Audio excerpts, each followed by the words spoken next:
হালকা ঝাল ঝাল মিষ্টি মিষ্টি চিকেন মালাই এই রেসিপিটা বানানোর জন্য একটা মিক্সিং জারে 1.5 ইঞ্চি আদা, 4-5 কোয়া রসুন, 3-4টে কাঁচা লঙ্কা, 1 প্যাকেট গুঁড়ো দুধ বা 1 টিস্পুনও হতে পারে, 1 মুঠো কাজু আর 2 মুঠো চারমগজ, 3 টেবিল চামচ টক দই দিয়ে খুব ভালো করে একটা মিহি পেস্ট করে নেব।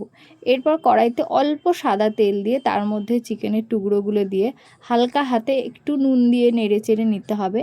তারপরে সেই চিকেনের ভাজার মধ্যে আগে যে মিশ্রণটা বেটে রেখেছিলাম সেটা দিয়ে দেবো, দিয়ে ভালো করে এটাকে আমরা কষাবো মাংসের সঙ্গে।